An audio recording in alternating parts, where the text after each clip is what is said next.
तो कॉपी में डालो चैप्टर 5 लॉज ऑफ मोशन।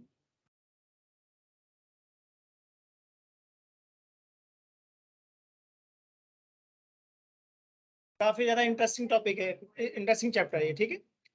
तो इसमें फर्स्ट और लिखो, फर्स्ट इन डालो Newton's laws. Newton's laws of motion.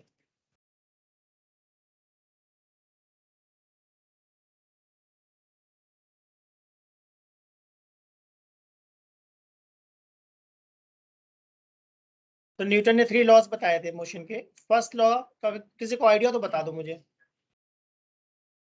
First law है inertia of, law of inertia, right. First law को हम बोलते हैं law of inertia.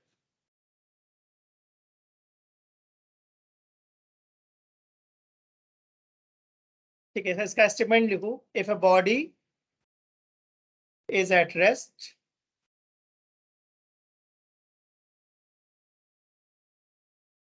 it will be at rest, and if a body is moving with constant velocity,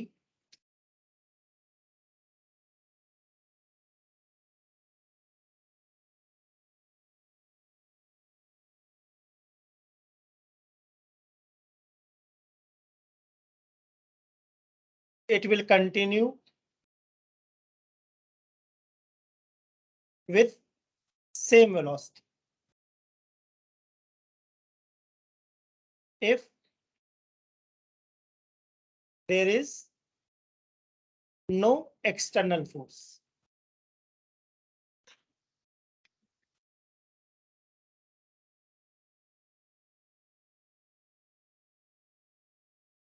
If a body is at rest, it will be at rest, and if a body is moving with constant velocity, it will continue with same velocity if there is no external force.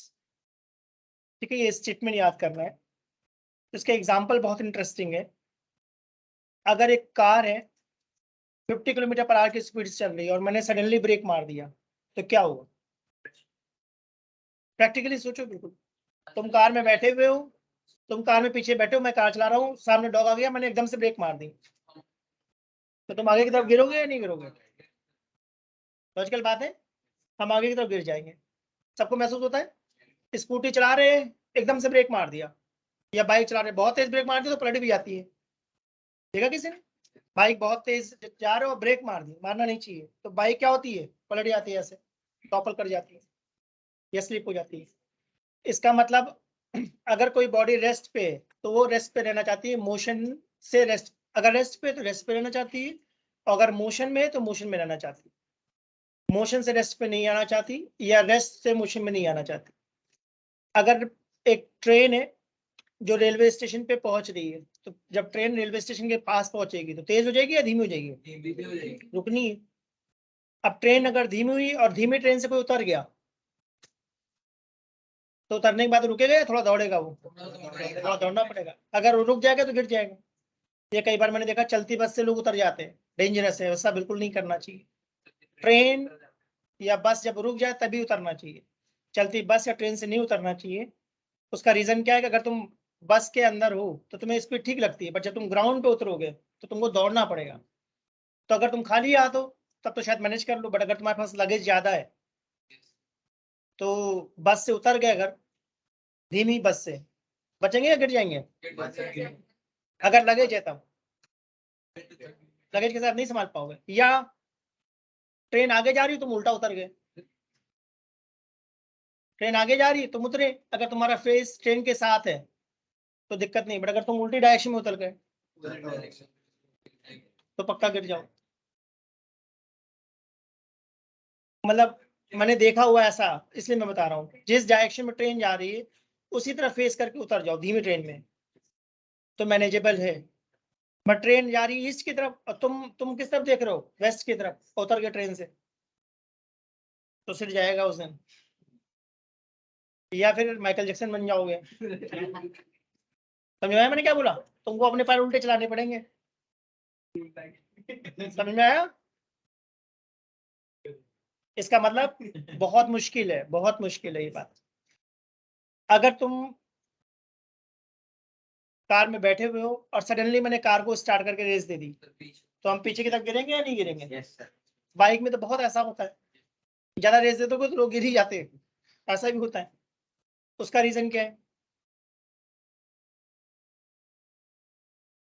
उसका reason क्या है कि हम क्यों गिर जाते हैं? अगर तुम कार में बैठे हुए हो तो हमारी बॉडी रेस्ट पे है क्या? अब कार को चला दी तो हमारी बॉडी तो रेस्ट पे ही रहना चाहती है, और कार ने क्या कर दिया? मोशन, तो इसलिए हमारी बॉडी पीछे की तरफ गिर जाती है। ठीक है, तो मैं ये तुम्हें आइडिया देना चाहता हूँ कि जो बॉडी रेस्ट पे है वो रेस्ट पे रहना चाहती है, इस प्रॉपर्टी को हम बोलते हैं इनर्शिया ऑफ रेस्ट। जो बॉडी कांस्टेंट वेलोसिटी से चल रही है वो कांस्टेंट वेलोसिटी से चलना चाहती है, रेस्ट पे नहीं आना चाहती, इसको हम बोलते हैं इनर्शिया ऑफ मोशन।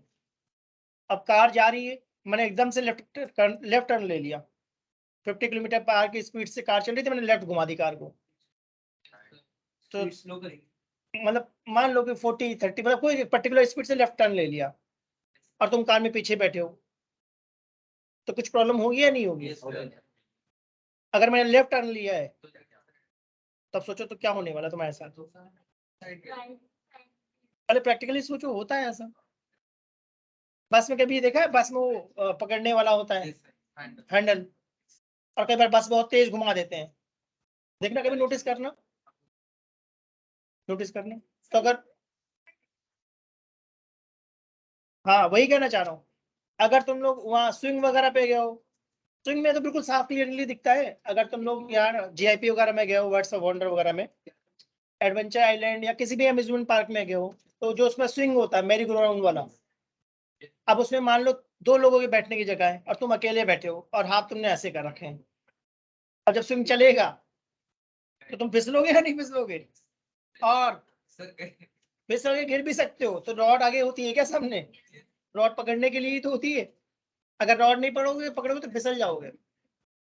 इसका अंदर बहुत इंपॉर्टेंट बात क्या है कि अगर हम स्ट्रेट लाइन में चल रहे हैं तो हमारी बॉडी चाहती है कि स्ट्रेट लाइन में चलो। टर्न लेना आसान है या मुश्किल है? मुश्किल। अगर तुम में से किसी ने कभी रेस में पार्टिसिपेट करो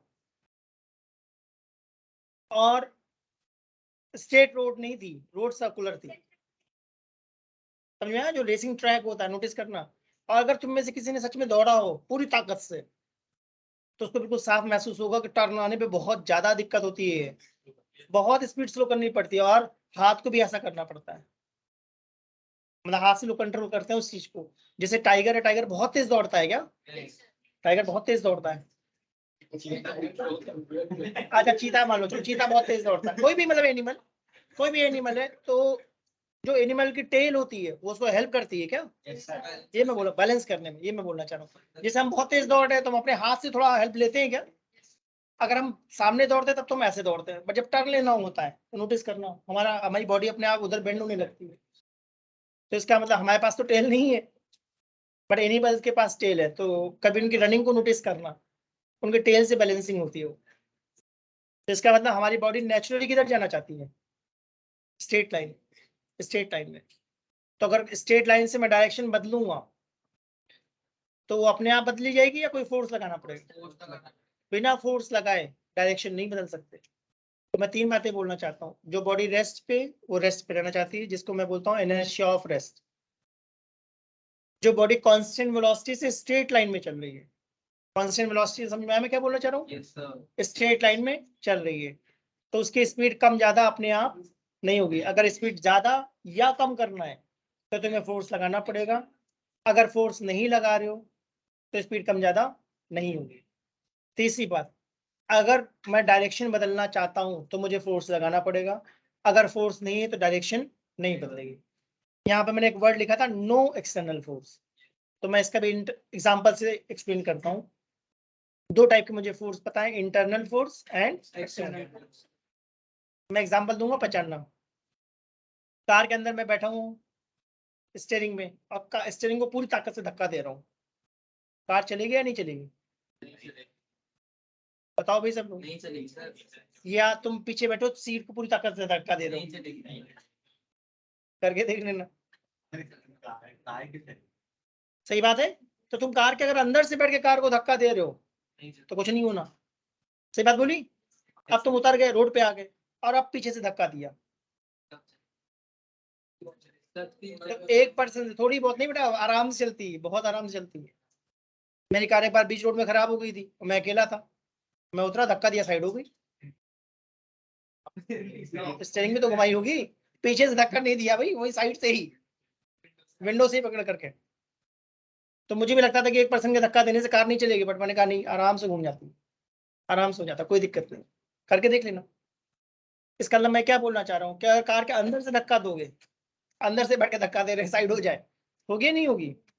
नहीं होगी, तो वो इंटरनल फोर्स है। रोड पे आ गए मतलब कार के बाहर आ गए, अब कार को धक्का दो, आराम से घूम जाती है कार, कोई दिक्कत नहीं। 1% से भी धक्का लग जाता है कार में। इसका मतलब अगर बाहर से धक्का दे रहा हूँ तो मैं कौन सा फोर्स हूँ? External force. तो अगर एक्सटर्नल फोर्स लगाओगे तभी स्टेट में चेंज आएगा। स्टेट में चेंज करना समझ में आया? या तो तुम धीमा करोगे, या तुम तेज करोगे, या डायरेक्शन बदलोगे, बट ये सब चीजें तभी होंगी जब तुम कहाँ से फोर्स लगाओ, बाहर से, एक्सटर्नल से, इंटरनल फोर्स से नहीं होंगे। ये हमारा न्यूटन का फर्स्ट लॉ है, लॉ ऑफ इनर्शिया, कि अगर एक्सटर्नल फोर्स जीरो है, नो एक्सटर्नल फोर्स का मतलब एक्सटर्नल फोर्स जीरो है, तो पक्का जो बॉडी रेस्ट पर है वो रेस्ट पर रहेगी, और जो कांस्टेंट वेलोसिटी से चल रही है स्ट्रेट लाइन में, वो कांस्टेंट वेलोसिटी से स्ट्रेट लाइन में चलती रहेगी। सिंपल शब्दों में मैं समझाने के लिए बोल देता हूँ, इनर्शिया का मतलब आलसी आदमी। आलसी आदमी का मतलब जो आदमी रेस्ट पर है, वो कहता है आराम करने दो मुझे, मूव मत करो। और जो बॉडी मोशन में है, या कोई पर्सन दौड़ रहा है, रेस में हो, तो अगर तुमने रेस करी हो, तो जब रेस में एंडिंग पॉइंट आ जाता है, तो एंड पॉइंट खत्म होने के बाद हम रुक जाते हैं, दौड़ते रहते हैं। तो इसका मतलब अगर तुम बहुत ताकत से, पूरी ताकत लगा के दौड़ रहे हो, और जहां तक दौड़ना चाहिए वहां पहुंच गए हो, तो तुरंत अपने आप को रोक पाएंगे या नहीं रोक पाएंगे? ऐसा मैंने क्रिकेट में देखा है, बैट्समैन ने बॉल मारी, तो फील्डर बहुत तेजी से जाते हैं बॉल को पकड़ने के लिए, बहुत तेज दौड़ते हैं, समझ में आया? पूरी ताकत से दौड़ते हैं कि बॉल से आगे निकल के बॉल को पकड़ लें। तो कई बार क्या होता है, वो इतनी तेज दौड़ते हैं कि बाउंड्री लाइन तक पहुंच जाते हैं और बॉल निकल जाती है, फिर भी वो दौड़ते रहते हैं, क्या रोक नहीं पाते अपने आप को? और सामने तुम नोटिस करना, बोर्ड वगैरह लगे होते हैं क्या बाउंड्री के पास, तो बोर्ड को ऐसे हाथ से पकड़ते हैं। मतलब मैं कहना चाह रहा हूँ कि वो इतना तेज दौड़ रहे होते हैं कि बाउंड्री लाइन के पास आने के बाद उनको रुक जाना चाहिए, बट रोक नहीं पाते, उतना ताकत से दौड़ रहे होते हैं। इसका अंदर वो बाउंड्री लाइन को क्रॉस करके और आगे भाग रहे होते हैं, क्या कोशिश कर रहे होते हैं धीमा करने को अपने आप को, बट तेज भागने की वजह से वो अपने आप को कंट्रोल नहीं कर पाता। कई बार मैंने देखा वो अपना हाथ ऐसे बाउंड्री पे लगाते हैं रुकने के लिए। इसका मतलब तेज अगर दौड़ रहे हो तो खुद को रुकना आसान है या मुश्किल है? मुश्किल, थोड़ा टाइम लगेगा उसको धीमा करने में। सही है? तो जो ग्राउंड का फ्रिक्शन है उसको रोकने में हेल्प करेगा, बट ऐसा नहीं कि तुरंत रोक देगा। तो आई होप इनर्शिया का मतलब समझ में आया, सबने नोट कर लिया? ठीक है, इस टॉपिक का नाम था law of inertia, right? Newton का फर्स्ट लॉ है, जो कहता है अगर बॉडी रेस्ट पे है तो रेस्ट पे रहेगी, अगर कोई बॉडी कांस्टेंट वेलोसिटी से चल रही है तो कांस्टेंट वेलोसिटी से चलती रहेगी, provided there is no external. ठीक है, अब इसी में देखो मैं कुछ और थोड़ा सा एक्सप्लेन करना चाहता हूँ इनर्शिया। पहले मैंने लिखा था लॉ ऑफ इनर्शिया, राइट? अब मैं इनर्शिया बताना चाहता हूँ। इसकी डेफिनेशन लिख लो, property of body which oppose change in its state. Property of body which oppose change in its state.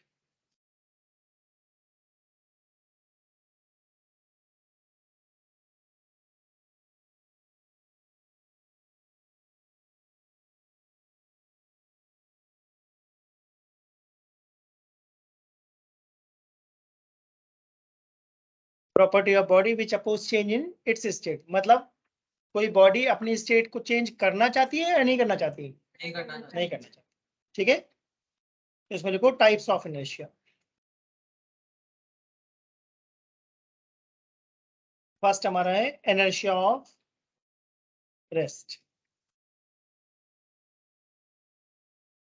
इसमें लिखो body at rest, want to be at rest.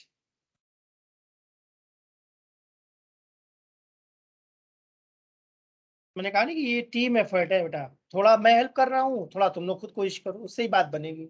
जैसे जो मैं लिखता हूँ ये एग्जैक्ट डेफिनेशन है या अंडरस्टैंडिंग होती है? अब बस घर में जाके बुक रीड करो, समझ में आ जाएगा क्या। इनर्शिया ऑफ रेस्ट का मतलब मैंने क्या लिखा? Body at rest, want to be at rest. For example, if car suddenly start,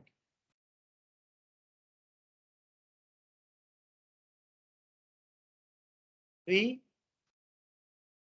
fall in backward direction. ठीक है,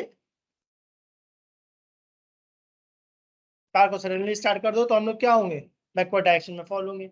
एग्जाम में पूछेगा रीजन, तो रीजन क्या लिखोगे? Inertia of rest. किसी कोई और एग्जांपल पता हो बताओ। हाँ बिल्कुल, मेट्रो में होता है। मेट्रो एकदम से पिकअप करती है क्या स्पीड को? ठीक है, और तुम सुपरमैन बन के अपने चारों हाथ ऐसे हाथ पर कर रखा है, तुमने कुछ नहीं पकड़ रखा है, एकदम से मेट्रो चल गई तो क्या होगा? गिरोगे नहीं गिरोगे? गिरोगे। एक आध थप्पड़ भी पड़ जाएगा अगर बगल के लोगों से, क्या कर रहे हो मेरे ऊपर क्यों गिरे जा रहे हो। ठीक है, अच्छा मुझे एक और बहुत अच्छा एग्जांपल याद आ रहा है, देखो सही कह रहा हूँ या नहीं। मैंगो ट्री को अगर किसी तरीके से हम उसकी किसी ब्रांच को हिला दें तो क्या होगा? आम गिर जाते हैं, गिरते हैं बेटा। पेड़ को नहीं हिलाने को बोला, किसी ब्रांच को। अच्छा ये बताओ, अप्रैल मई के आसपास मैंगो के ट्री में मैंगोज आ जाते हैं, और क्या उस टाइम कई बार बहुत तेज हवा चलती है, तो उस हवा के चलने से आम गिरते होंगे या नहीं गिरते होंगे? गिरते हैं बेटा, गिरते हैं। पता करना, घर में पता करना, बताएंगे। बिल्कुल सही, उसमें भी ऐसा होता है। एक मैट है मेरे पास, उस मैट में बहुत डस्ट है, अब मैंने एक डंडा लिया और डंडे से मैट को मारना शुरू कर दिया, डस्ट निकलेगी या नहीं निकलेगी बाहर? सबने देखा हो, ऐसे तो साफ करते हैं। मैट लिया, उसको डंडे से मारा, डंडे से मारने से क्या होता है? डस्ट बाहर आ जाती है। तो मुझे मैंगो वाला एग्जांपल इसलिए समझ में आता है, जब तेज हवा चलती है तो पेड़ हिलने लगते हैं क्या? ठीक है, पेड़ हिलने से क्या होता है? वो जो मैंगोज होते हैं गिर जाते हैं वो नीचे। पता करना, घर में बताएंगे। ठीक है, मतलब बहुत प्रैक्टिकल एग्जांपल है, या मैट वाला जो एग्जांपल वो भी बेस्ट है। तो सेकंड मैंने क्या लिखा है? Mangoes fall due to shaking of branch. ठीक बात है।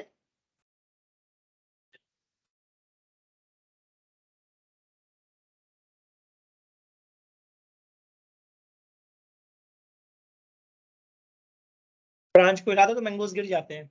मैंने किसी चीज में मंकी को करते हुए देखा, बट याद नहीं आ रहा है। कर देते हैं मंकी वगैरह, ऐसा पेड़ पे होते हैं, कर देते हैं, गिर जाता है सारा। कहाँ देखा मुझे याद नहीं आ रहा, कहीं देखा मुझे कुछ याद नहीं आ रहा, कोई बात नहीं। आई होप दो एग्जांपल समझ में आ गए। एक एग्जांपल और लिख ले। When carpet is hit by rod, dust comes out। एक और एग्जांपल याद आया, गीले कपड़े होते हैं, गीले कपड़े को ऐसे हाथ से हिलाओ, पानी बाहर आ जाता है। इनर्शिया ऑफ रेस्ट की वजह से ऐसा होता है। ठीक है, जैसे अब जब उसको ऐसा हिलाते हैं तो जो कपड़ा होता है वो तो हिल जाता है, पानी वहीं रह जाता है, इसलिए गिर जाता है। पानी रेस्ट पे तो रुका रह जाता है। यूट्यूब वगैरह में डालो ना तो तुम्हें स्लो मोशन कैमरे में दिखा देगा ये चीज जो मैं बोल रहा हूँ, स्लो मोशन कैमरे में दिख जाएगा कि अगर हम कारपेट को डंडे से हिट करें, तो जब हम डंडे से मारेंगे तो हमने डस्ट को मारा या कारपेट को मारा? कारपेट चली जाएगी आगे, डस्ट वहीं रह जाती। या और बहुत अच्छा एग्जांपल, तुम बैठने वाले हो, जैसे बैठने वाले थे मैंने पीछे से चेयर खींच ली। आप सोचो क्या होने वाला है। तो वही बात सोचो, डस्ट के साथ भी तो ऐसा हुआ, डस्ट जहां बैठी हुई थी उसको मैंने खींच लिया, गिर गई डस्ट। अभी ठीक है, आई होप सबको इनर्शिया ऑफ रेस्ट वाली बात समझ में आई। नेक्स्ट लिखो, inertia of motion.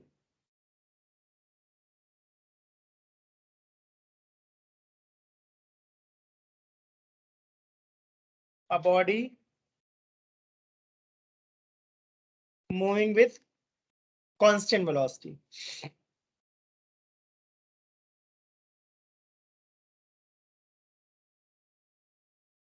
want to move with same velocity.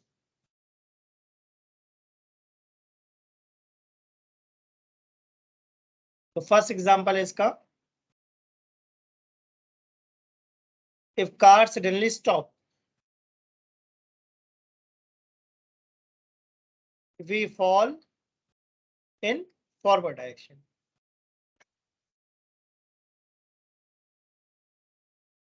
Car में सीट बेल्ट क्यों लगाते हैं? अगर कार को एकदम से रोकना पड़ जाए तो क्या हम आगे की तरफ गिरेंगे? अगर मैं सीट बेल्ट पहन रखी है तो मोस्ट ऑफली हम ग्लास को हिट करेंगे या नहीं करेंगे? नहीं करेंगे। लॉजिकल लगा? इसीलिए सीट बेल्ट पहनना कंपलसरी है। यानी सीट बेल्ट सेफ्टी डिवाइस है, राइट? तो कार एकदम से चलते हुए किसी चीज से टकरा गई तो अगर हमने सीट बेल्ट नहीं रखी, नहीं पहनी हुई, तो हमारी बॉडी क्या होगी? आगे की तरफ आएगी और ग्लास हिट होकर बाहर भी आ सकती है। ठीक बात बोली? ग्लास को तोड़कर बाहर भी आ सकते हैं।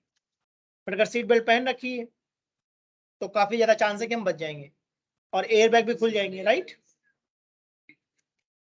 ठीक है, और कोई एग्जांपल किसी के दिमाग में आ रहा है?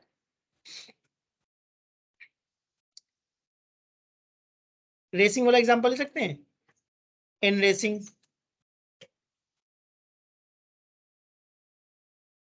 After finish line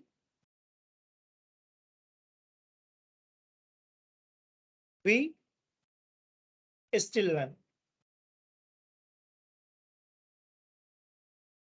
for some time. इसके अलावा अगर रेस कर रहे हैं तो रेस में जब एंड फिनिशिंग लाइन आ रही है तो हम बहुत ताकत से उस टाइम दौड़ रहे होते हैं, क्या पूरी ताकत से, है ना? सबसे आगे आने की कोशिश कर रहे होते हैं। तो जैसे ही फिनिशिंग लाइन आएगी, फिनिशिंग लाइन क्रॉस करते ही हम रुक जाएंगे या 10-20 मीटर आगे निकल जाएंगे? आगे निकल जाएंगे, रोक ही नहीं पाएंगे अपने आप को। धीमे धीमे धीमे धीमे स्लो होता है। कार रेस वगैरह देखते हो तो काफी ज्यादा आगे निकल जाते हैं वो तो। हाँ, मतलब काफी तेज होता है ना। इसका मतलब रोकना चाहेंगे भी नहीं रोक पाएंगे, वो टॉपल कर जाएगी, कार ही पलट जाएगी, रुकेगी नहीं। क्योंकि जो रेस के बिल्कुल एंड पे आ गए उस वक्त स्पीड बहुत ज्यादा रखते हैं, बहुत ज्यादा, रोकना मुश्किल होता है।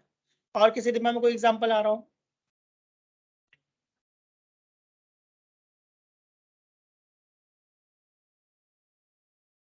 हाँ, मुझे अच्छा तुम्हारी बात सुन के एक बहुत अच्छा एग्जांपल याद आया। फैन, फैन चल रहा है, लाइट चली गई, फैन तुरंत रुक जाएगा? चलता रहेगा? काफी देर तक चलता रहता है। नोटिस करना, काफी देर तक। वो भी देखते हैं। पहले फैन वाली बात सही लगी? हाँ, एरोप्लेन का कह सकते हैं। जब एरोप्लेन वापस आता है, लैंड करता है, तो लैंड करते ही रुक जाता है या काफी आगे तक जाता है? तुरंत रुक ही नहीं सकता वो।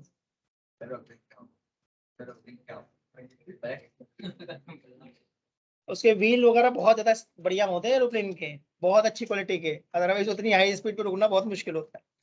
ठीक है, तो थर्ड वाला एग्जांपल मैंने लिखा, इफ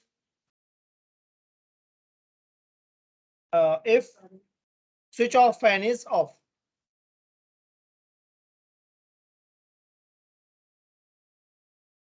देन, हाँ, सीलिंग फैन, टेबल फैन, कोई भी फैन हो, if switch off fan is off, then fan still move for some time.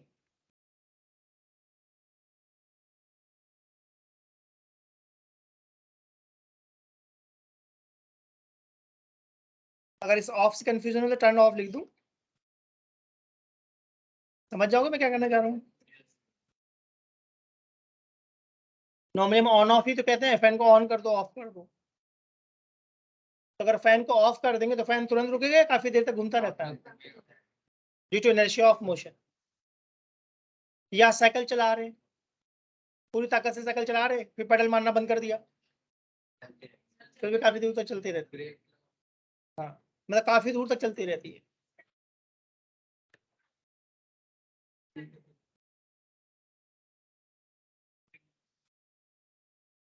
मतलब क्या होता है? अरे वो रिक्शे पे क्या होता है? तो जैसे अगर आप बोलना कि रुकने थोड़ी देर बाद रुकेगा। हाँ, वही रुके ही नहीं पाता होगा ना वो, रुक ही नहीं पाता होगा। ब्रेक मारता होगा, ब्रेक लगकर थोड़ा टाइम लगता होगा रुकने में। हर चीज में ऐसा, कार में हाईवे वगैरह में कार के बीच में बहुत ज्यादा गैप रखते हैं 70 मीटर का, क्योंकि 100 के स्पीड में और तुमने ब्रेक मारा रुकेगी नहीं कार, रुकेगी नहीं, होता है ऐसा। ठीक है, थर्ड लिखो, inertia of direction.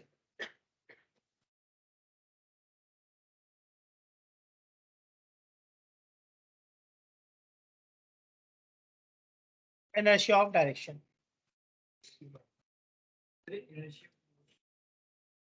Inertia of motion के 3 होने चाहिए, 3 हो गए ना हमारे।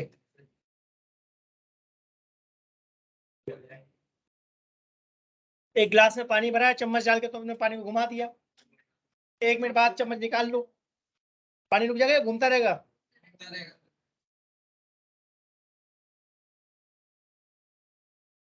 ठीक है, बहुत सारे एग्जाम्पल हो सकते हैं ऐसा, मतलब मैं आइडिया दे रहा हूँ कि भाई इस तरीके से सोचना है। ठीक है, थर्ड हमारा inertia of direction, body moving in straight line,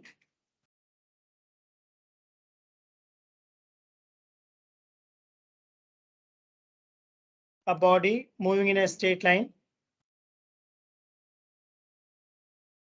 will move in a straight line। इसका मतलब डायरेक्शन बदलना चाहती है, नहीं बदलना चाहती? नहीं बदलना चाहती। एग्जाम्पल 1,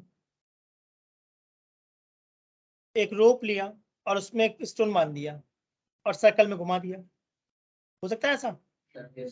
एक रोप लिया और ऐसे पत्थर बांध के गोल गोल घुमा दिया सर्कल में, ठीक। अगर ये रोप वीक हुई तो क्या पॉसिबल है कि रोप ब्रेक हो जाए? तो स्टोन कहाँ जाएगा? बिल्कुल सही, तो उसको हम टेंजेंशियल कह सकते हैं।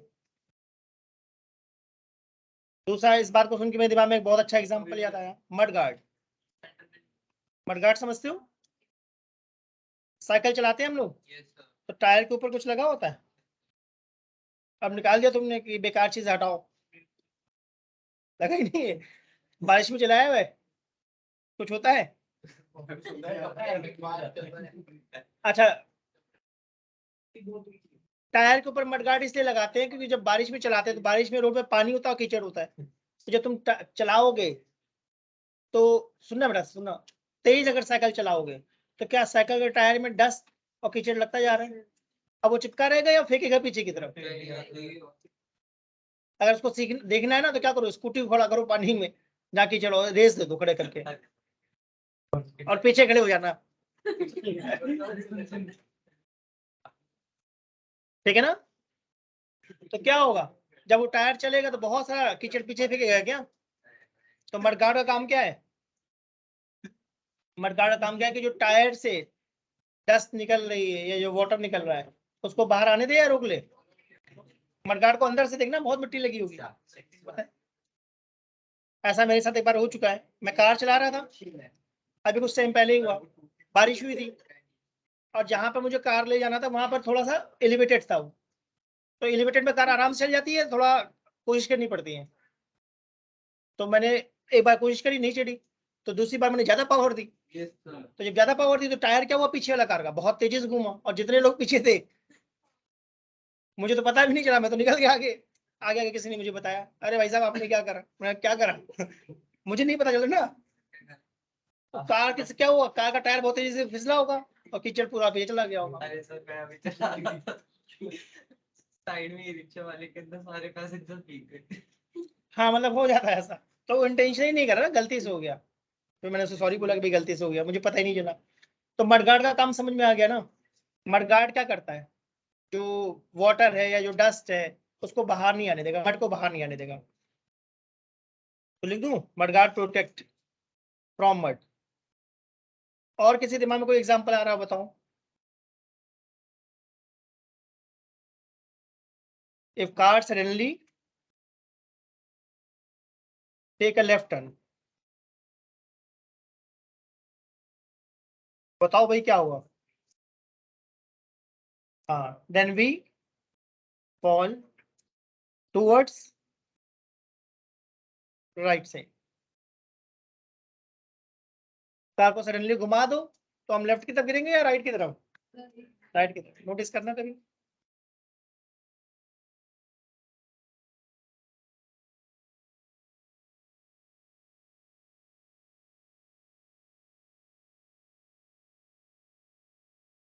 किसी दिमाग में कोई और एग्जांपल आ रहा है? तुम लोगों ने कभी ब्लेड से आयरन रॉड को कट करते हुए देखा है? कटर समझते हो? इलेक्ट्रॉनिक कटर होते हैं और आयरन की एक रॉड है, जहां पर घर पर बनते हैं वहां पर आयरन की रॉड को कट करते हैं ना। तो जो मेटल का ब्लेड है उसको जब आयरन रॉड पर लगाते हैं, पहले कटर समझ में आया मैं क्या बोल रहा हूँ? एक व्हील होता है बहुत शार्प जो काटता है, तो जब काटता है तो स्पार्क प्रोड्यूस होता है, वो स्पार्क हमेशा टेंजेंशियल जाता है। एग्जाम में कुछ भी पूछ सकता है ना, कोई भी एग्जांपल पूछ सकता है। ब्लेड कटर इलेक्ट्रॉनिक होते हैं, तो बिजली से चलते हैं और उसको जब आयरन रॉड पर डालते हैं तो कट करता है, कट करने पे क्या होता है? स्पार्क होता है। या तुम लोगों ने देखा हो जब हमारे घरों के नाइफ पुराने हो जाते हैं तो उसमें हम धार लगवाते हैं, तो वो साइकिल पे आते हैं एक मशीन लेकर के, तो साइकिल पे जो लाके मशीन लगाते हैं उस पर जब नाइफ रखते हैं तो स्पार्क प्रोड्यूस होता है। हाँ, और वो स्पार्क हमेशा टेंजेंशियल जाता है। और किसी के दिमाग में कोई एग्जांपल आ रहा है इनर्शिया ऑफ डायरेक्शन का? बात नहीं करो बेटा, बात नहीं करो। ठीक है जी, कोई बात नहीं, 3 एग्जांपल हो गए, राइट? तो ये सारी बातें मैंने किसके लिए डिस्कस करी? Newton first law, law of inertia. मेरे ग्राउंड वाला भी एग्जांपल है, बिल्कुल सही। मेरे ग्राउंड में अगर तुम बैठे हुए हो, मेरे ग्राउंड में सब लोग बैठे हुए हो ना, ठीक है। अब अगर 2 सीट वाले पे अकेले बैठे हुए हो और रॉड नहीं पकड़ रखी तुमने, तो जब मेरे ग्राउंड काफी तेज चलेगा तो उसमें बैठना आसान होगा या काफी मुश्किल हो जाएगा? काफी मुश्किल होगा। और अगर तुम इंक्लाइन वाले मेरे ग्राउंड पे बैठे हो, एक तो हॉरिजॉन्टल होता है, एक इंक्लाइन वाला होता है, और एक तुम लोगों ने अगर जीआईपी में देखा हो जो वर्टिकल घुमा देते हैं। वर्टिक जीआईपी में नहीं, सॉरी, कौन सा? डीएलएफ, डीएलएफ के टॉप फ्लोर पे जो 360 वाला था। हाँ 360 वाला, हाँ, तो उसमें बिल्कुल साफ महसूस होता है ये बात। अगर सर्कल में हम घूम रहे हैं, अगर हम सर्कल में घूम रहे हैं तो हमें कोई चीज पकड़नी पड़ेगी या नहीं पकड़नी पड़ेगी? नहीं पकड़ोगे तो फिसल जाओगे। ठीक है, अब नेक्स्ट रीडिंग डालो। नहीं, मेरी हिम्मत नहीं हुई है। चलो सेकंड देखते हैं, न्यूटन सेकंड लॉ।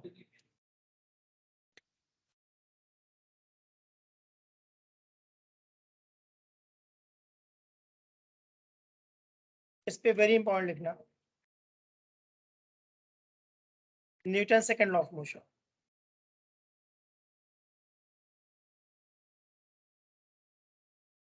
ध्यान से देखना, ये काफी मेन है, पूरा चैप्टर इसी से चलेगा, पूरा चैप्टर इसी से चलेगा। ठीक है, न्यूटन ने बताया rate of change of linear momentum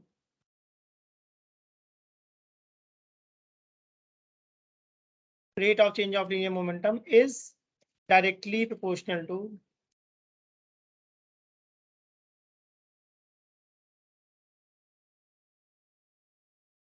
rate of change of linear momentum is directly proportional to applied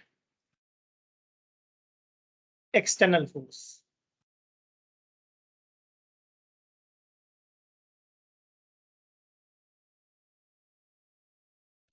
यानी जो एक्सटर्नल फोर्स है, और rate of change of linear momentum का मतलब समझ में आया? डीपी बाई डी कह रहा है, ध्यान देना। रेट का मतलब होता है टाइम से डिवाइड करना, और लीनियर मोमेंटम को मैंने सिंबल क्या दिया है? पी। ठीक है, अगर फॉर्मूला नहीं पता तो लिख लो, P is equal to M V. P हमारा कौन है? Linear momentum. स्केलर है या वेक्टर है? वेक्टर। V कौन है? वेलोसिटी। और m कौन है? मास। अब न्यूटन सेकंड लॉ में क्या बोला गया? Rate of change. रेट का मतलब होता है विथ रिस्पेक्ट टू टाइम, मतलब टाइम से डिवाइड करता है। ठीक है, ध्यान देना, जब प्रोपोर्शनैलिटी हटाएंगे तो कोई कांस्टेंट आएगा, उस कांस्टेंट को नाम मैंने k दे दिया है। क्या मोमेंटम को मैं मास इंटू वेलोसिटी कह सकता हूँ? ठीक है, ext मतलब एक्सटर्नल, एक्सटर्नल फोर्स होना चाहिए। अब ध्यान देना, ये इंपॉर्टेंट बात है। अभी मैंने मास कैसा ज्यूम करा है? कांस्टेंट। तो मास बाहर आ गया। और क्या ये dv/dt बन गया? एक्सपेरिमेंटली देखा गया k की वैल्यू कितनी है? 1। तो क्या ऐसा बन गया ये F = m dv/dt? क्या कह सकते हैं? एक्सेलरेशन।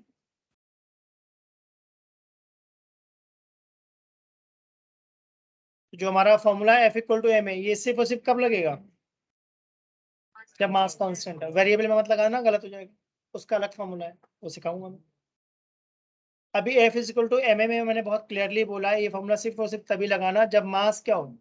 कांस्टेंट, तभी लगाना है। किसने बोला? सुना करो बेटा, सुना करो।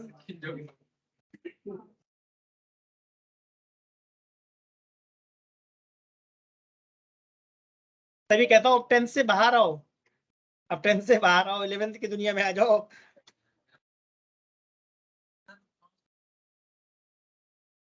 अभी अभी अभी 2 टाइप के क्वेश्चन कराऊंगा। कुछ क्वेश्चन में मास कांस्टेंट होगा, कुछ में वेरिएबल होगा। तो जब वेरिएबल होगा तो सिखाऊंगा ना कैसे करना है, वो सिखाऊंगा। दोबारा बोले बेटा। एक्सीलरेशन डिपेंड करता है फोर्स के ऊपर। अगर तुम 10 न्यूटन लगाओगी तो कांस्टेंट होगा। अब तुम अगर 10t लगाओगी, तुम टाइम के हिसाब से फोर्स बदलते जा रही हो, तो एक्सीलरेशन भी बदलता जाएगा। यानी F = m में मैंने सिर्फ एक बात बोली, मास कांस्टेंट होना चाहिए, बाकी कुछ भी हो कोई दिक्कत नहीं, मास कांस्टेंट होना चाहिए। अभी इन पे क्वेश्चन सॉल्व करेंगे। मैंने कहा 2 पॉसिबिलिटी है, या तो मास कांस्टेंट होगा या मास वेरिएबल होगा। तो अभी मैं कौन सी पॉसिबिलिटी बता रहा हूँ? फिर वेरिएबल भी बताऊंगा। और मास वेरिएबल कैसे होगा वो देखेंगे आगे। सबने नोट कर लिया? ठीक है, देखो Newton's third law.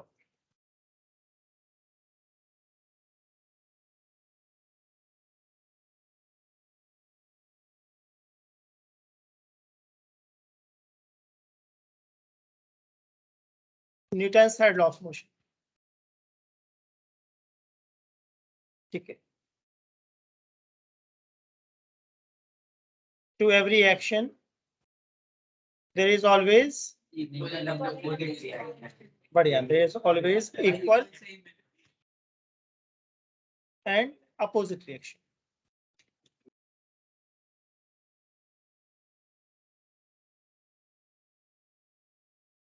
To every action there is always equal and opposite reaction. ठीक है, तो एक एग्जांपल लेता हूं मैं। मैंने एक ये ब्लॉक बना दिया, ठीक है। इस ब्लॉक का मास है m, तो क्या इस ब्लॉक पर अर्थ फोर्स लगाएगी? mg, है ना? क्या ग्राउंड फोर्स लगाएगा? सही। तो mg को मैंने क्या बोल दिया है? एक्शन।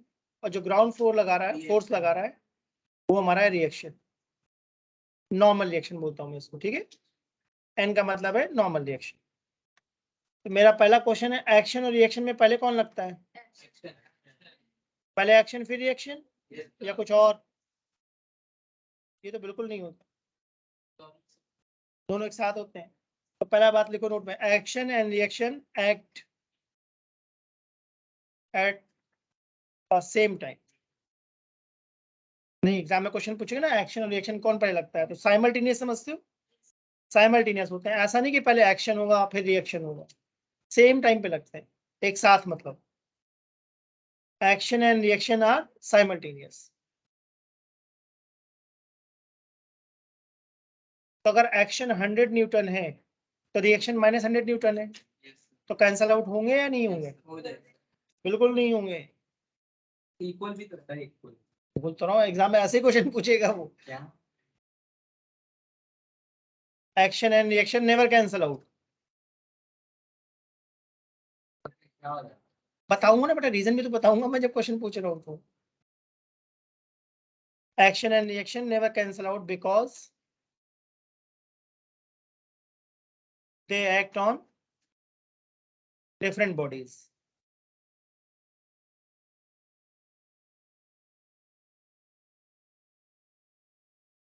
एक्शन और रिएक्शन कभी भी कैंसिल आउट नहीं करना। सर कैसे?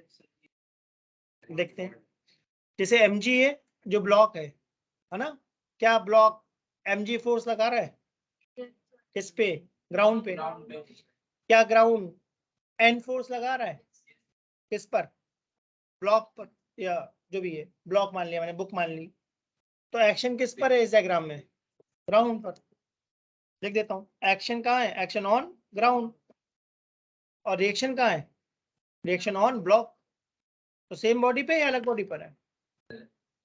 ब्लॉक अलग है, ग्राउंड अलग है। ब्लॉक अलग है, ग्राउंड अलग है। एक्शन किस पे लग रहा है? ग्राउंड पर। और रिएक्शन किस पे लग रहा है? बॉडी पर या ब्लॉक? अलग अलग बॉडी पर है ना। इसका मतलब एक्शन और रिएक्शन कभी भी कैंसिल आउट नहीं होंगे, हमेशा अलग बॉडी पे लगते हैं और हमेशा साइमल्टेनियस होंगे, सेम टाइम पे लगे। और तुमको जो कंफ्यूजन है एग्जाम में वही क्वेश्चन पूछेगा, इसे ध्यान सुनते जाओ, कंफ्यूजन दूर करते जाओ। डाउट आप पूछो मुझसे।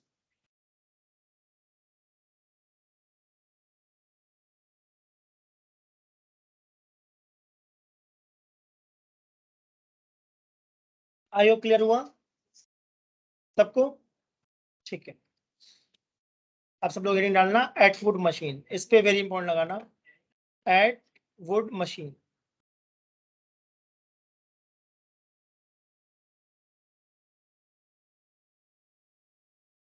इससे न्यूमेरिकल आ सकता है एग्जाम में, न्यूमेरिकल न्यूमेरिकल। पुली समझते हो? ठीक है, सबको दिख रहा है ये पुली? इस पुली के दो तरफ मैंने ब्लॉक लटका दिए क्या?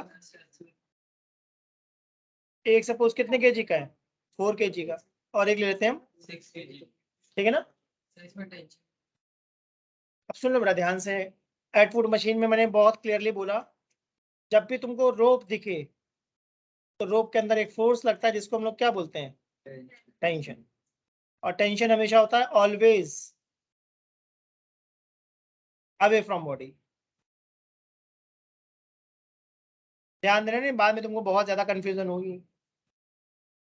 ठीक है, मैंने बोला रोप का मतलब रोप के अंदर एक फोर्स लेना है जिसका नाम क्या है? और टेंशन हमेशा कैसी होनी चाहिए? Away from the body. लिख लो, इसे बुक में नहीं लिखा होता, फिर बाद में कंफ्यूजन होगा तुमको। वो वेरी इंपॉर्टेंट लिखा, आईएमपी लिखा है।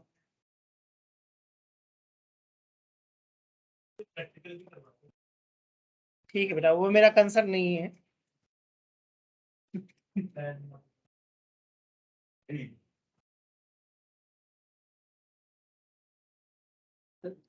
हाँ पूछो,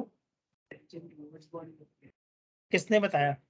अभी मुझे लगा सिंगल और दिन तो वेस्ट ऑफ बॉडी अभी देखो मैं साफ साफ लिख रहा हूँ, ऑलवेज अवे फ्रॉम बॉडी। मैं कह रहा हूँ सुनते जाओ, नहीं बाद में तुमको कुछ नहीं समझ में आएगा कि मैं क्या बोलता हूँ। सुनते जाओ ध्यान से, और जो बात मैं बोलूँ अगर उसको बदलो तो बोलो सर आपने उस दिन ये बोला था, आज कुछ और बोल दो। मैं तो एक ही बात बोलूंगा, tension always away from body. तुम क्या चाहते हो, एग्जाम का टेंशन तुम्हारे पास है या दूर जाए? तो बस ये भी चाहता है, टेंशन को दूर भगाओ। अब ठीक है, ध्यान रहेगा ना। टेंशन को हम दूर भगाना चाहते हैं, तो मैंने लिखा है एफबीडी। ठीक है, एफबीडी का मतलब क्या है? Free body diagram. कैसे बनाते हैं सुनना ध्यान से। वैसे लोग इसको बोलते हैं फालतू बॉडी डायग्राम। जब आ जाएगा बनाना फिर नहीं बनाना पड़ेगा, शुरू में बनाना चाहिए। तो मैं चाहता हूँ 4 kg को देखो और ये बताओ कौन कौन से फोर्स लग रहे हैं 4 kg पे। सर नीचे लग रहा है एमजी, नीचे लग रहा है mg, ऊपर लग रहा है टेंशन। ऊपर लग रहा है टेंशन। कैसे पहचाना? सर टेंशन हमेशा अवे, अपोजिट नहीं, अवे। तो 4 kg को अगर देखूंगा तो अवे कहाँ दिख रहा है? ऊपर। मैंने ये नहीं बोला टेंशन ऊपर की तरफ लगता है, मैंने वर्ड क्या यूज करा है? Away from body. बॉडी से दूर भगाओ। जैसे मैंने 4 kg को देखा, अब मैं किसको देख रहा हूँ? 6 kg। कौन कौन से फोर्स लग रहे हैं? नीचे की तरफ फोर्स लगा रही है mg, टेंशन किधर लग रहा है? अवे, तो इसका अवे भी ऊपर है। ठीक लगा ये? अब 4 kg और 6 kg में भारी कौन है? तो लॉजिकली किधर जाना चाहिए? 6 kg को गिरना चाहिए, ठीक है ना। तो मैंने एक्सलेशन ए दिखा दिया। अगर 6 kg नीचे गिर रही है तो 4 kg ऊपर। यहाँ तक की बात लॉजिकल लगी? देख लो सब लोग। हाँ बेटा, वो मतलब जानबूझ के ऐसा बनाया कि दिख जाए। हाँ दोबारा बोलता हूँ, मैंने ये बोला कि 6 kg और 4 kg को ध्यान से देखो और बताओ भारी कौन है। 6 kg, तो जो चीज भारी है वो नीचे जाएगी या नहीं जाएगी? कितने एक्सेलरेशन से? ए। तो 4 kg वाली ऊपर जाएगी। एक तरफ तुम लटके हो, एक तरफ मैं लटका हुआ हूँ, तो मोस्टली क्या होने वाला है? तो ऊपर जाओगे, मैं नीचे आ जाऊँ। मतलब बहुत लॉजिकल बात है अगर सोचो तो। अगर दोनों तरफ अगर 4 kg होता तो बैलेंस हो जाता, ये दोनों तरफ 6 kg हो जाता तब भी बैलेंस हो जाता। अभी एक तरफ 4 है, एक तरफ 6 है, तो भारी वाला नीचे गिरेगा। अब ध्यान सुनना, आप जो बताने जा रहा हूँ वो मेन बात है, आप सुनना मेरी बात ध्यान से। मैं किसको देख रहा हूँ? 6 kg ऊपर जा रहा है, नीचे जा रहा है? तो 6G और T ऐड होंगे या सब्ट्रैक्ट? 6G और T देखो, सर सब्ट्रैक्ट हो गया, ऐड या सब्ट्रैक्ट? बिल्कुल सही, अपोजिट डायरेक्शन में सब्ट्रैक्ट होना चाहिए। भाई T किधर लग रहा है? ऊपर। 6G कहाँ लग रहा है? तो मैंने 6G माइनस T लिखा, T मैंने 6G को नहीं लिख दिया।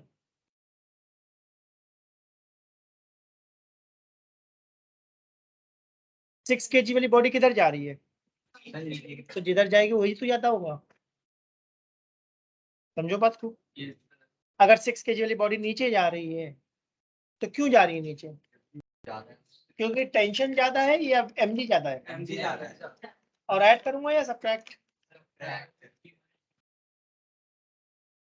वो भी आएगा, हाँ बिल्कुल सही, वो भी आएगा। देखना, मैं हमेशा कहता हूँ लॉजिक सीखो बेटा। एक बार तुमने लॉजिक समझ लिया ना कि मैं क्या बोल रहा हूँ, एग्जाम में 4 kg थोड़ी नहीं आएगा, कुछ भी आ जाएगा, सारे क्वेश्चन बन जाएंगे, बट उसके लिए जरूरी बात है इस लॉजिक को सीखो। हाँ बेटा, टेंशन हमेशा अवे फ्रॉम बॉडी, जाए या नहीं जाए, कोई 4 kg जा रहा है या नहीं जा रहा है इससे फर्क नहीं पड़ता। क्योंकि 4 kg के लिए अगर तुम एरो बनाओगी, देखो मैं बनाता हूँ, तुम बताना सही है गलत है। तुम कह रही हो 4 kg के लिए एरो ऐसा बनाओ टेंशन का, तो ये एरो क्या बोल रहा है? 4 kg के पास आओ या दूर जाओ?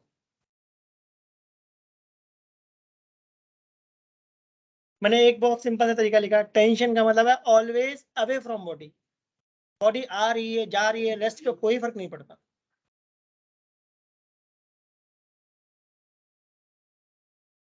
वो 4 ग्राम नहीं लिखा बेटा, वो mg लिखा है मैंने। अब ये सोचो ना, टेंशन कहाँ लग रहा है, नीचे लग रहा है या ऊपर लग रहा है? जहां रोपी हुई वहां लगेगा। अब तुमको बस एक डाउट ये आना चाहिए, एरो ऊपर लगाओ या नीचे लगाओ? अगर नीचे लगाओगी तो टेंशन पास आ रहा है या दूर जा रहा है? देखो लगा करके। और मैंने बोला टेंशन हमेशा दूर होना चाहिए। चलो भाई ये बताओ, क्या न्यूटन सेकंड लॉ कहता है नेट फोर्स को हम क्या कह सकते हैं? M A. तो यहाँ पे मास कितना है? 6। सही बात है ना? तो ये बात समझ में आई कि मैंने टी मैंने 6G लिखूं या 6G मैंने टी, और जो भी नेट फोर्स है उसको एम ए डाल दूं। बहुत सिंपल सी बात है। अब मैं चाहता हूं, जैसे मैंने 6 kg को देखा, अब तुम किसको देखो? 4 kg। और पहले तो ये सोचो 6 kg नीचे जा रहा था क्या? तो 4 kg कहाँ जा रहा है? अगर 4 kg ऊपर जा रहा है इसका मतलब पक्का टी ज्यादा है या 4G ज्यादा है? इसलिए टी प्लस 4G या माइनस? टी प्लस 4G या टी माइनस 4G? माइनस। क्यों माइनस? टी माइनस 4G या टी प्लस 4G? अपोजिट है। डायग्राम देखो, टी ऊपर है 4G नीचे, इक्वल टू एम ए।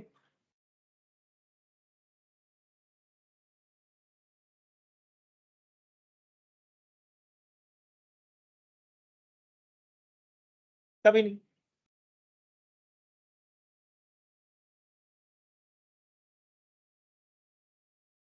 अभी अभी ये बात लिख लो, बुक में लिखी नहीं बट काम बहुत आती है।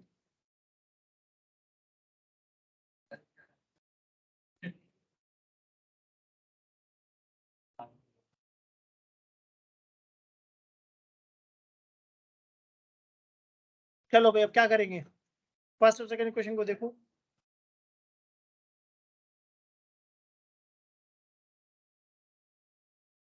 बताओ भाई क्या करूं, ऐड करें या सब्ट्रैक्ट करें? मैं तो सोच रहा हूँ ऐड कर दें। ऐड करने से फायदा होगा या नहीं होगा? तो 2g किसके इक्वल आ गया? तो a कितना आ गया?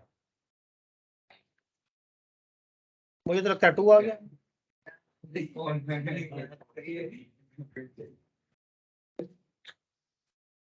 अब सेकेंड इक्वेशन से मुझे क्या दिख रहा है? t minus 4g equal to 4a। a कितना था? 2। टेंशन कितना आ गया? 48।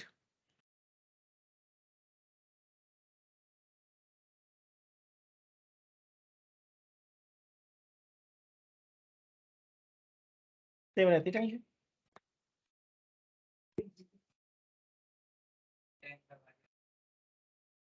ध्यान सुनो बेटा, ध्यान से नहीं सुनोगे तो तुमको फिर गड़बड़ होती चली जाएगी, कंफ्यूजन होती चली जाएगी। अगर तुम्हें लगता है सब कुछ आता है तो फिर देखो मैं अगला क्वेश्चन दूंगा, नहीं आएगा।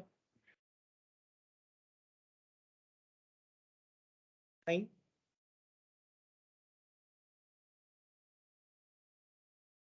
टेंशन मैंने बोला है ऑलवेज अवे फ्रॉम बॉडी, इसका मतलब जैसे अभी वर्टिकल मोशन है, अगला मैं हॉरिजॉन्टल बना दूंगा क्या? कुछ भी बन सकता है, इंक्लाइन बना दूंगा, कुछ भी बन जाएगा। देखो मैं क्वेश्चन बनाता हूँ, समझ में आएगा तुम। ये नोट कर लिया सबने ना?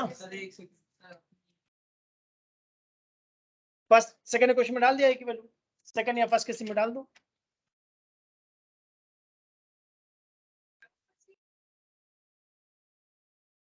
किस तरफ होना चाहिए एरो? देखो ना, 4 kg के पास आना है या दूर जाना है? सोचो इसके बारे में। अच्छा देखो, और मैं आइडिया देता हूँ, और आइडिया देता हूँ, ध्यान सुनना। पुली को देखो, ध्यान से देखो, पुली बनाई मैंने। अब ध्यान से देखना, मैंने पुली पर टेंशन किधर लगाई है? देखो, अवे फ्रॉम बॉडी। पुली के ऊपर भी एक रोप है क्या? उस पर कितनी टेंशन है? 2t। पुली ऊपर जा रही, नीचे जा रही है, रुकी हुई है। इसका जितना फोर्स डाउनवर्ड उतना फोर्स आपको।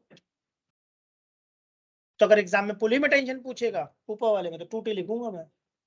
6 kg का मुझे नहीं पता बेटा, मैं तो अगला क्वेश्चन बनाने जा रहा हूँ, वहां दिमाग लगाना।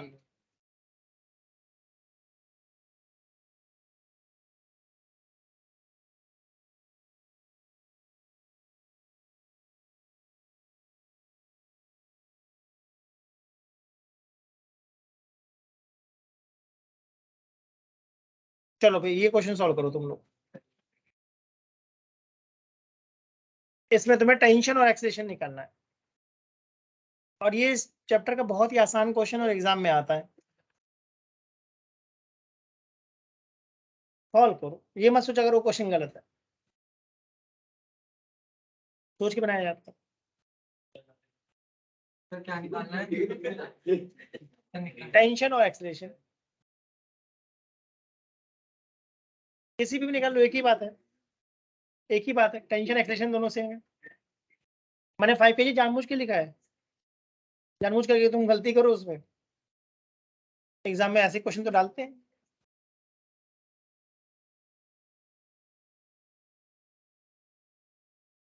सीख लो मतलब मुझसे, अभी ये कहना चाह रहा हूँ, एग्जाम में गड़बड़ ना हो। जो तुम कर रहे थे ना बेटा, वो बात सही थी जो तुम कहना चाह रहे थे। अब तुम वो समझो जो मैं कहना चाह रहा हूँ। इसमें निकालना टेंशन और एक्सेलेरेशन, सब वो टेंशन और एक्सेलेरेशन निकालने की कोशिश करनी।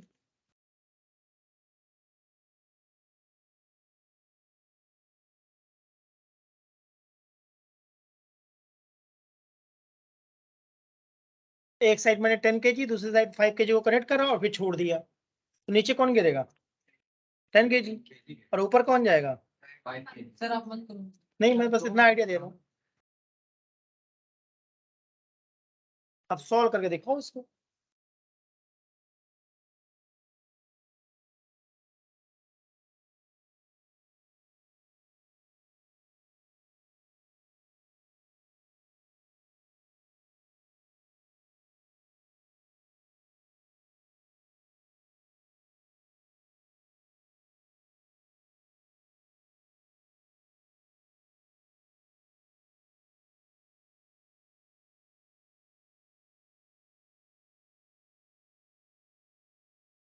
आ गया?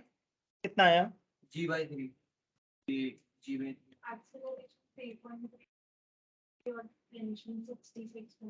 ठीक है, तुम्हारा कितना है बेटा? G/3 एक ही बात है। और किसी का?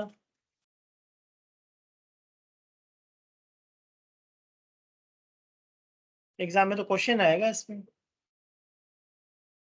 3.3 आ सकता है।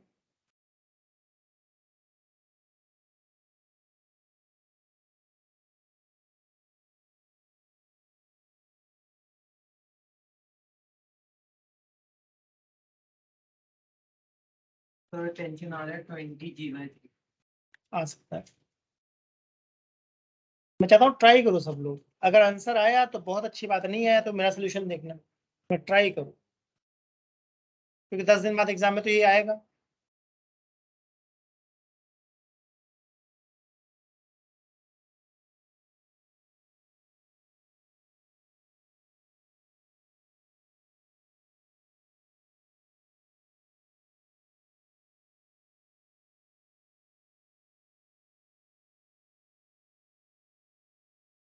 अंबिका है? जल्दी करो बेटा, जल्दी करो। ये एग्जाम में आएगा क्वेश्चन पक्का, इससे कुछ ना कुछ आता है। सर एक्सेलरेशन -10/3 और टेंशन -200/3। माइनस में आ गया, चलो ठीक है, डिस्कस करते हैं इसके बारे में। और जल्दी से ट्राई करूँ नहीं सर, मैं। माइनस में नहीं, टेंशन माइनस में नहीं आया है, 200/3 गलती से बोल दिया। हाँ,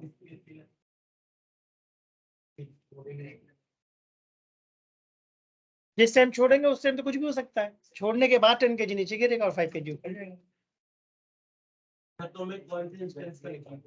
छोड़ने के जस्ट बाद। अब मैं सॉल्व करूं? और किसी का आंसर आया बता दो।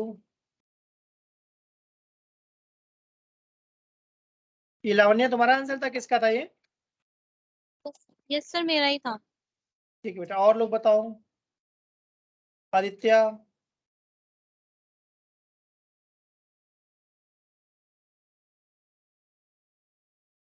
ट्राई करो, देखो कितना कर पाते हो। अच्छा मैं पूछता हूँ, देखो ध्यान से। अब मैं सॉल्व कर रहा हूँ, छोड़ो पेन, छोड़ो। देखो ये बताओ, पहले तुम 10 kg को देख रहे हो या 5 kg को? 10 kg चलो 10 kg को देखते हैं। नीचे क्या लग रहा है? 10 kg। ऊपर क्या लग रहा है? टेंशन। पक्का कौन ज्यादा है? 10 kg 10 kg। कैसे मालूम? क्योंकि नीचे आ रहा है। नीचे जा रहा है तो नीचे आ जाता है। तो 10G प्लस टी या 10G minus T? -T net force हमेशा एम के इक्वल होता है। बन गई फर्स्ट इक्वेशन? हाँ बेटा, 10 kg ऊपर जाएगा नीचे जाएगा? भारी कौन है ना? आराम से देखो, ये एग्जाम में आएगा ऐसा कुछ ना कुछ। जो भारी वो नीचे जाएगा। तुम लोग किसको देख रहे हो? ऊपर नीचे देख रहे हो, वो गलत है। मैंने जानबूझ के बनाया है क्या क्वेश्चन? मैंने जानबूझ के 10 को ऊपर बनाया और 5 को नीचे बनाया है, ये समझाने के लिए। उनकी पोजीशन मैटर नहीं करती, मास मैटर करता है। जो भारी हो पक्का नीचे गिरेगा, चाहे फिगर में कैसा भी दिखाए। इसके पहले वाले क्वेश्चन में देखो, मैंने भारी वाले को नीचे दिखाया था। इस बार जानबूझकर मैंने भारी वाले को ऊपर दिखाया। समझ में? तुम ये कहना चाह रहे थे ना बेटा? तो मैं क्या बोलता हूँ, मैं दिमाग से खेलता हूँ। मतलब जो तुम सोच रहे हो मैं उसी से क्वेश्चन बनाऊंगा। तुमको समझना है कि क्या समझाने की कोशिश चल रही है। अभी समझ जाओगे तो एग्जाम में गलती नहीं होगी। और खूब डाउट पूछो, जो मन में है करो, करके देखो आंसर क्या आता है। तो क्या ये क्वेश्चन समझ में आई सबको? भारी वाला नीचे जाएगा, इसलिए 10G नीचे जा रहा है। तो 10G माइनस टी इक्वल 10 है। अब मैं सोच रहा हूँ 5 kg के बारे में। देखते हैं बेटा, तो 100 करके मालूम पड़ेगा। अब मैं सोच रहा हूँ 5 kg के बारे में। 5 kg कहाँ जा रहा है? सर ऊपर ऊपर। 5G और T में दिक्कत तो नहीं किसी को एरो में? No, sir. ठीक है। अगर 5 kg ऊपर जा रहा है तो पक्का ऊपर वाला फोर्स ज्यादा है। ऊपर की तरफ कौन सा T फोर्स है? -5 T -5 बस, तो T - 5G इक्वल टू 5 है। प्लस कर ऐड करने पे कोई फायदा है? गया। T कट जाएगा तो मुझे तो लगता है 5G इक्वल टू 15 है। तो पहला आंसर आना चाहिए G/3। देख लो भाई सब लोग। अब चाहे फर्स्ट या सेकंड में डाल दो, किस में डालना चाहते हो? मैंने तो नहीं, सेकंड में किसी में भी डालो, सर सेकंड में डाला किसी में भी डालो, एक ही बात है, कोई फर्क नहीं पड़ता, एक ही आंसर आएगा। तो ये बन जाएगा 5G प्लस 5G/3, तो मुझे लगता है 20G/3। चेक करके देख लो, कैलकुलेशन में मेरा दिमाग नहीं, लॉजिक समझो। एक आंसर आना चाहिए G/3, दूसरा 20G/3। बताओ भाई, ये समझ में आया मैंने क्या करा? Yes, sir. कोशिश करोगे तो आ जाएगा बेटा, कोशिश करो। मैं कहता नहीं, ये टीम एफर्ट है, थोड़ा तुम कोशिश करो, थोड़ा मैं कोशिश कर रहा हूँ। नहीं समझ में आया कोई बात नहीं, फिर से और क्वेश्चन ट्राई करो घर पे जा करके। इसकी जनरल फॉर्म सिखा दूं मैं? ठीक है, तो अब लास्ट पे डालो जनरल फॉर्म। जनरल फॉर्म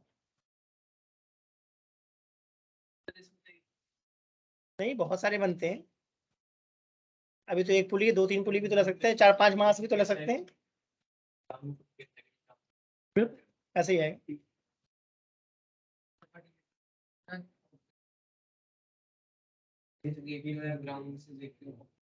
हाँ, ऐसे वैसे में नहीं पूछते इसी।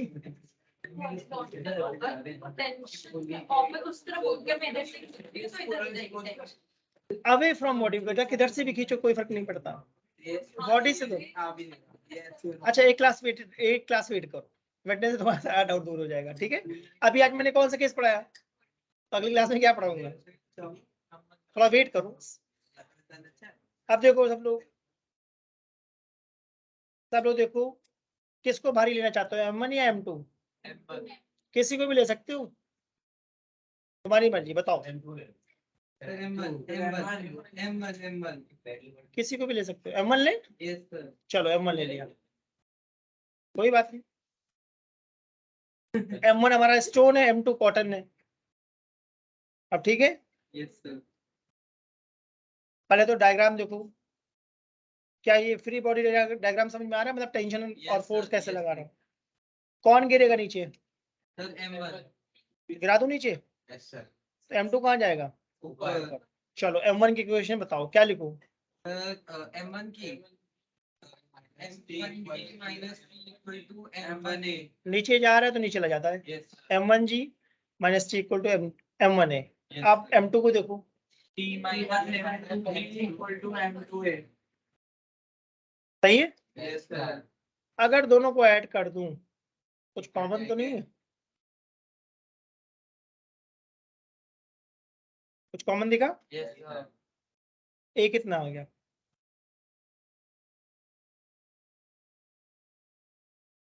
M1 minus M2G upon M1 plus M2। ये एज अ फॉर्मूला यूज कर सकते हैं। कौन से क्वेश्चन में डालोगे, फर्स्ट या सेकंड में? Second. किसी में भी डाल दो, मैं सेकंड में पुट कर रहा हूँ। तो क्या ये ऐसा बन जाएगा, T is equal to M2G plus M2A।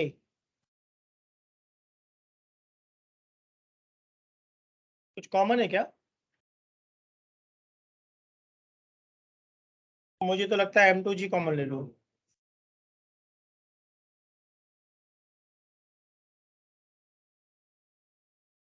LCM लेने में कुछ फायदा होगा? देखो एलसीएम लेने पे क्या फायदा होगा, न्यूमरेटर में आ जाएगा M1 plus M2 plus M1 minus M2। M2 से M2 कट गया, कहीं ऐसा तो नहीं बन जाएगा 2M1 M2G upon M1 plus M2? ठीक है ना?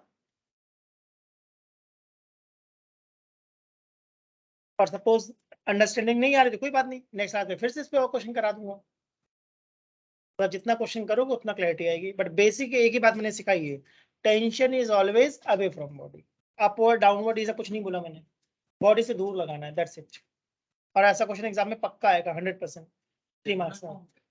नहीं, जनरल फॉर्म में कुछ भी ऐसा आएगा, हो सकता है M1 M2 मार्क्स कर दें, हो सकता है कोई मार्क्स की पर्टिकुलर वैल्यू दे दें। तो एग्जाम में सेम मिलता है या सिमिलर? सिमिलर। मैंने एक बताया, उससे सीखो, एग्जाम में वैसे लगा ना। सेम इसलिए नहीं मिलता क्योंकि मैं किसी बुक से थोड़ी नहीं करा रहा हूँ, मैं तो अपने मन से डेटा देता हूँ।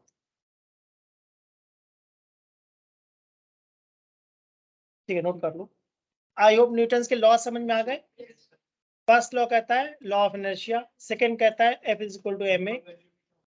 हाँ बेटा, रुका रहेगा, इक्वल वैल्यू में नहीं गिरेगा।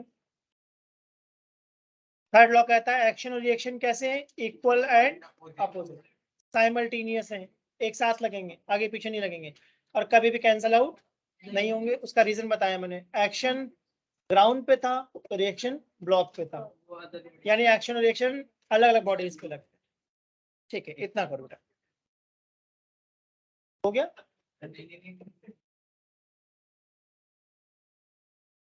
एक मिनट बेटा, अगली क्लास में इन पे और अच्छे क्वेश्चंस कराऊंगा मैं।